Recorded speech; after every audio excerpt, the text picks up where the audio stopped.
예, 석종득입니다. 선거 컨설턴트이고요. 지금은 전략 컨설팅 그룹 창의 대표 컨설턴트로 활동하고 있습니다. 이번에는 선거교실입니다.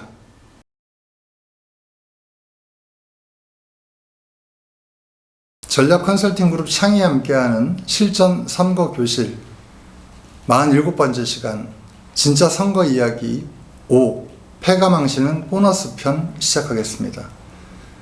이 강의가 이제 47번째 강의가 되는데요. 저희가 준비한 마지막 강의이기도 합니다. 그래서 오늘은 컨설팅 받는 게 좋아? 아니면 안 받는 게 좋아? 이것에 대해서 한번 같이 생각해 보는 시간을 가질까 합니다. 저는 컨설팅은 병원 진료와 비슷하다고 생각합니다. 어떤 분은 감기가 왔을 때 굳이 병원 가서 진찰받지 않고 내가 다 아는 병이니까 약국 가서 그냥 내가 늘 먹던 그 약을 먹고 감기를 낫게 해보겠다 이러는 분도 계시고요. 조금만 이상이 있어도 일단 병원 가서 진료받는 분도 계시죠. 그리고 의사가 진료를 할 때에는 여러 가지 방식이 있지 않습니까? 문진이라는 것도 있습니다. 그런가 하면 시진이라든지 촉진이라든지 청진 같은 것들이 있죠. 그리고 이렇게 사람의 감각으로 볼 수 있는 정도 수준을 넘어서서 혈액 검사를 한다든지 소변 검사를 한다든지 엑스레이를 찍는다든지 CT나 MRI를 찍을 수도 있을 겁니다. 근데 그것들 전부 다 하면 좋을까요?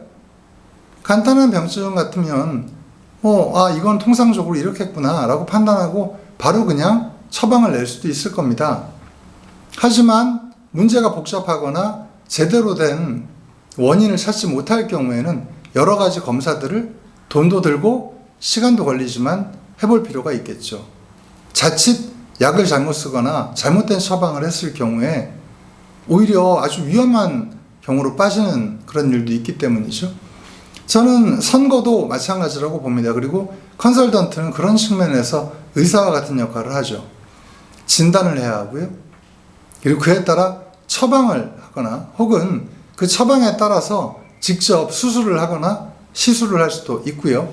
어떤 경우에는 약을 쓰도록 권하거나 입원을 해서 쉬도록 만드는 경우도 있을 수 있죠. 그리고 어떤 경우에 좀 심할 경우에는 입원을 시켜서 그래서 쭉 경과를 지켜보면서 처방을 그때그때 바꿔야 되기도 합니다. 즉 컨설팅은 모든 후보, 모든 캠프에 일률적으로 적용될 수 없는 그 상황에 맞추어서 진행되는 것이 컨설팅이다. 그래서 제일 난감한 것이 얼마입니까?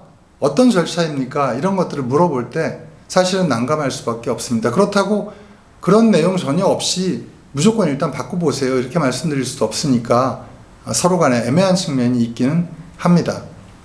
비용과 절차, 진단과 처방이 클라이언트마다 모두 상이하다.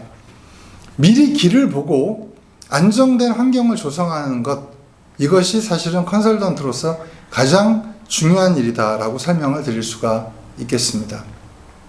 컨설턴트들이 가져야 될 자질, 덕목 이런 게 뭐냐, 또 어떤 컨설턴트와 일을 해야 될 것이냐 이렇게 물으시는 후보들도 계십니다.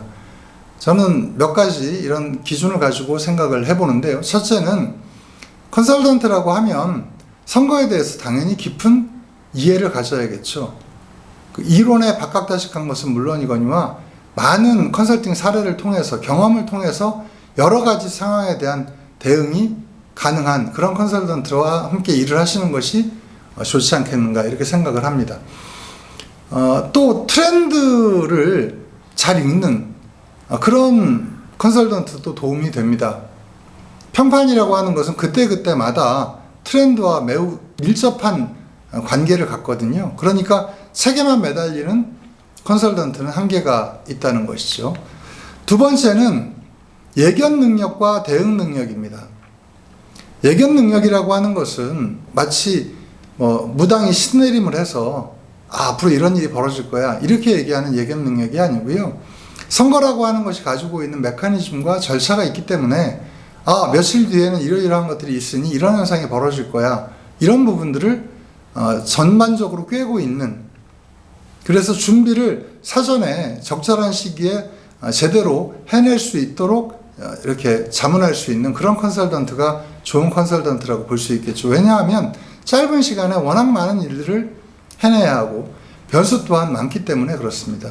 그래서 전체적인 판을 만들어 놓고 그것대로 잘 일관성 있게 운영해 나가는 것도 중요하지만 그에 못지않게 여러 가지 그때그때 맞는 변수들에 대응할 수 있는 능력이 매우 중요합니다.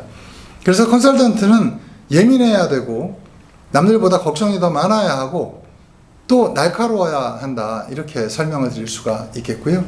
셋째는 늘 후보 곁에 있을 수 있는 컨설턴트를 만나시는 게 중요하다라는 설명을 드립니다. 후보가 길을 잃지 않도록 든든한 바위처럼 늘 곁에 있어야 합니다. 그래서 희로애락이 적어야 됩니다. 기쁘다고 막 같이 기뻐하고 슬프다고 막 큰일 났다고 같이 비명을 지르고 공감 능력은 있어야 합니다만 그렇게 되게 되면 후보가 의지하기가 어려운 점이 있죠. 그러니까 24시간 캠프에 있어라라는 것이 아니라 공감 능력을 가지고 또 때로는 후보에게 쉬어가는 방법도 제안하는 그런 컨설턴트야말로 좋은 컨설턴트다라고 설명을 드립니다. 넷째는 상식적이어야 합니다. 설명을 하는데 못 알아듣겠다, 혹은 설명을 했는데 도무지 이거는 잘 이해가 안 된다, 내 생각과는 너무 다르다, 이렇게 되는 컨설팅이라고 하면 사실은 캠프를 움직이고 후보를 움직일 수 없겠죠. 컨설턴트는 일목요연하게 정리된 상식을 제안하는 사람입니다. 엄청난 어떤 비법을 알려주는 사람이 아니라 누가 들어도 그렇겠네 라고 하는 상식적 범위 내에서 컨설팅이 이루어지는 것이 매우 중요하다. 그러니 상식적으로 이해되는 것을 현실적으로 묶어서 설득력 있게 전달하는 능력이 컨설턴트에게는 매우 중요하다라는 것입니다. 다섯째는 컨설턴트는 말리는 사람이어야 합니다. 손해를 끼쳐서도 안 되겠죠. 불필요한 일까지 하도록 부추기는 컨설턴트는 최악이죠. 그래서 여러 가지 일들을 가급적 간명하게 만들고 한 가지 일 혹은 몇 가지 일에 집중할 수 있도록 유도해주는, 그렇게 자문하는 컨설턴트야말로 효과적인 캠프의 로스를 줄이는 컨설턴트라고 할 것입니다. 그래서 현실적인 감각으로 후보가 덜 손해를 보도록 만드는 것도 컨설턴트의 주요한 임무다, 이렇게 설명드릴 수가 있습니다. 여섯 번째, 좋은 컨설턴트라고 하면 정리하는 습관이 매우 중요합니다. 기존의 기록이 모여서 새로운 기록을 만들어내는 거기 때문에 저는 입만 들고 다니는 컨설턴트는 좋은 컨설턴트가 아니라고 생각합니다. 그래서 일목요연하게 전반적인 것들이 정리되고 그 정리된 것을 바탕으로 해서 계속적으로 이어지는 일들을 지속성 있게 끌고 갈 수 있는, 변수가 모여서 커다란 궤적을 형성하고 자신만의 궤적을 형성할 수 있도록 도와주는 컨설턴트라야만 현실에 부딪혀서 이것저것 정신없는 후보에게 도움이 되는 그런 컨설턴트로서의 역할을 할 수 있다라고 저는 생각을 합니다. 일곱 번째는 열린 자세를 가진 컨설턴트라야 합니다. 컨설턴트라고 해서 모든 것들을 다 알 수는 없죠. 그래서 컨설턴트가 가져야 될 주요한 덕목 중에 하나가 부족한 부분을 늘 채우겠다는 생각, 그리고 내가 틀릴 수도 있다라는 생각을 가진 컨설턴트야말로 좋은 컨설턴트가 될 수 있다. 그래서 정보 수집도 늘 열린 마음으로 기자가 되어서 정보 수집을 하고, 그리고 후보의 목소리에 집중해 줄 줄도 알아야 됩니다. 후보가 하는 이야기들을 잘 몰라서 그래 라고 치부하고 자신의 것만 주장하는 이런 형태로는 좋은 컨설팅을 하는데 한계가 있다. 그래서 후보가 왜 저렇게 말을 할까? 후보가 처해 있는 진짜 환경은 어떤 걸까? 이런 것들까지를 열린 마음으로 들을 수 있는 컨설턴트 해야겠다라고 하는 말씀 드리고요. 그래서 저는 이런 것들을 종합적으로 볼 때 과연 컨설턴트를 어떻게 정의할 수 있을까? 전 네 가지로 한번 정리해 봤는데요. 신사이자, 친구이자, 선생이자, 동료. 이 네 가지 요소를 다 가지고 있는 컨설턴트가 정말로 좋은 컨설턴트가 아닌가. 저도 그러기 위해서 더 노력하고 있다라는 말씀 드리고요. 더 생각하고, 더 노력하고, 더 발전하는 컨설턴트. 그런 컨설턴트가 정말로 좋은 컨설턴트가 아닌가라고 조언드립니다. 컨설팅은 받으셔도 좋고 안 받으셔도 좋습니다. 하지만 받으시게 되면 돈이 들어가고요.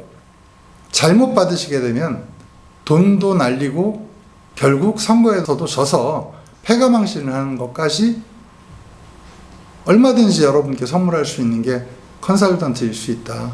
따라서 그것을 최소화하고 나의 리스크를 최소로 줄이고 또 내가 하는 일들을 보다 원활하게 객관적 입장에서 정리해 줄 수 있는 그러한 좋은 신사이자 친구이자 선생이자 동료를 만나셨으면 하는 기원을 드리면서 오늘 강의뿐만 아니라 이 선거 교실 그간 끌어왔던 47시간의 강의를 모두 마치도록 하겠습니다. 더 자세한 내용은 지금 준비하고 있는 선거를 디자인하라라고 하는 새로운 책, 제가 선거 전략과 선거 캠페인이라는 책을 만들고 이미 지금 시간이 18년이라는 시간이 지났는데요. 18년 만에 출간되는 그 책 속에서 보다 구체적이고 자세하게 실전에서 활용할 수 있도록 정보를 제공할 것을 약속을 드리면서 유튜브 강의 모두 마치도록 하겠습니다.